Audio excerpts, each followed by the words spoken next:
Okay, so we're going to continue on with my electronic portfolio. We're on the job now. So I have a few different sections here.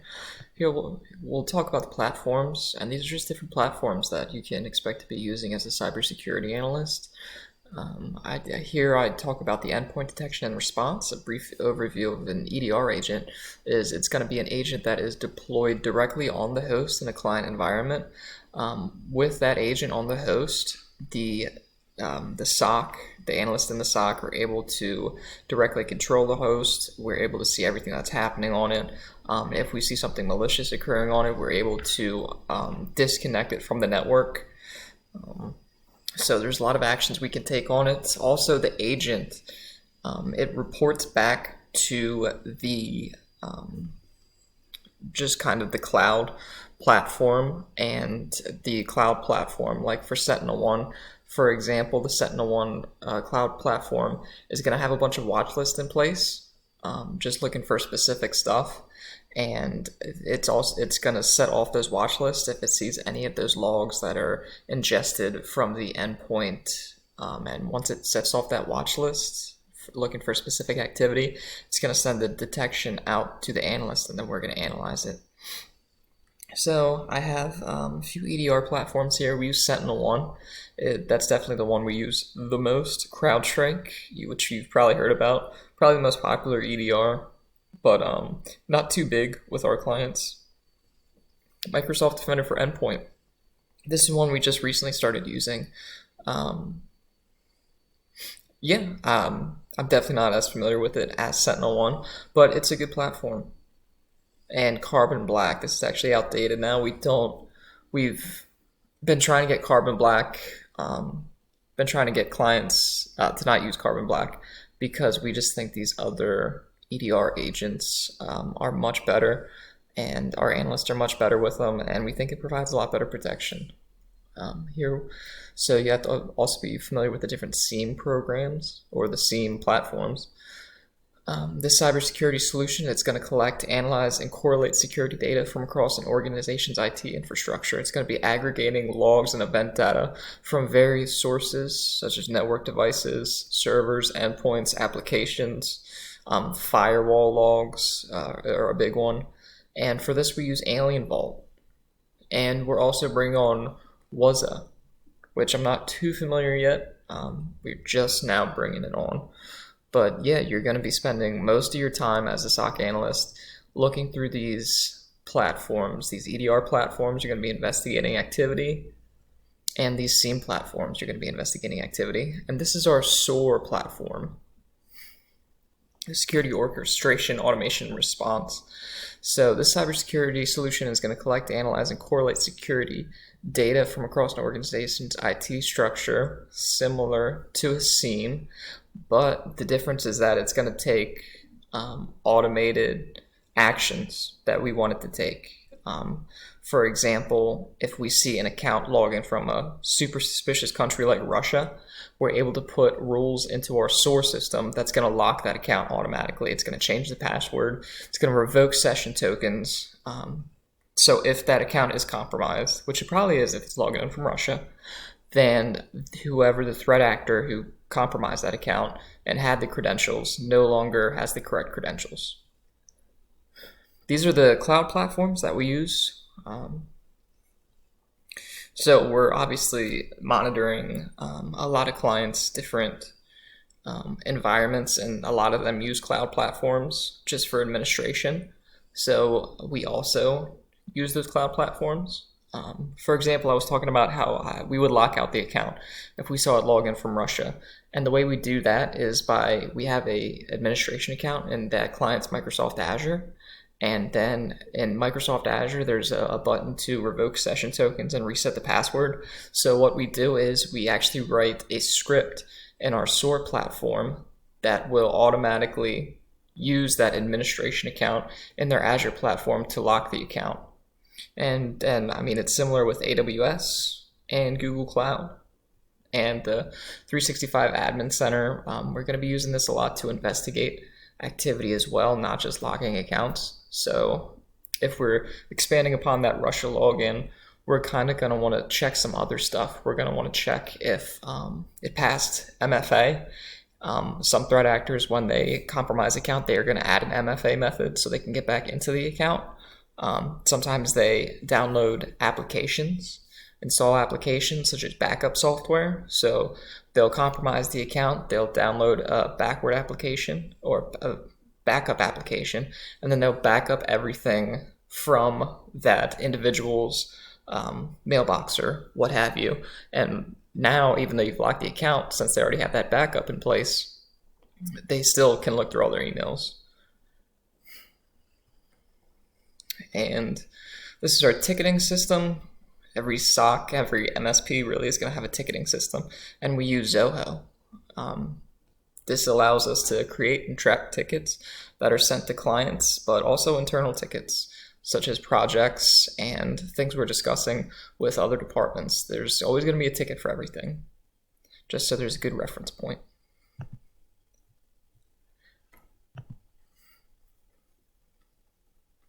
Here we can just talk about some alerts that I find myself sending out as a security analyst. So like I said, all these detections from the EDR platforms and from the SIEMs are going to be aggregated into our SOAR platform.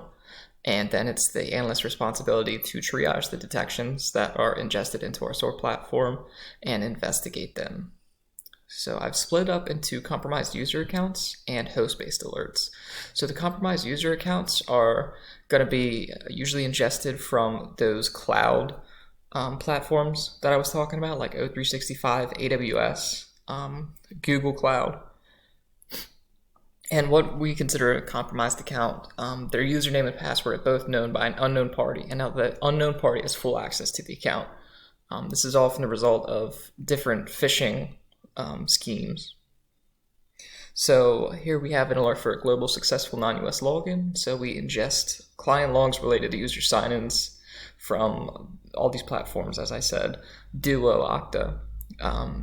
If the client elects for us to monitor these logs, we will often alert to users logging in from countries where the client does not have a known location. So for example, if a client is known to be located in New York, and then we see a login from Nigeria. Nigeria is another country we see a lot of malicious logins from, similar to Russia. So if we're seeing the client or the user continuously logging in from New York, and then there's a random login from Nigeria, we're definitely going to send an alert out for that. Impossible travel. This detection is for a user logging from two distant locations in a short period of time. For example, we can take, like I was talking about, the user logging in from New York. If 5 minutes later we see him logging in from Chicago, no one can humanly travel from New York to Chicago in such a short time period. So that can also be an indication that account's been compromised, so we're definitely going to alert on that. User at-risk detections. So these detections are generated by Microsoft's end user behavior analysis engine. Microsoft compares all new user logins to that user's expected baseline of logins.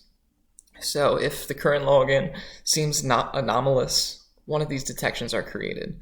The analyst is then responsible for investigating this user at-risk detection and determine why this sign-in is occurring, and if it truly is anomalous.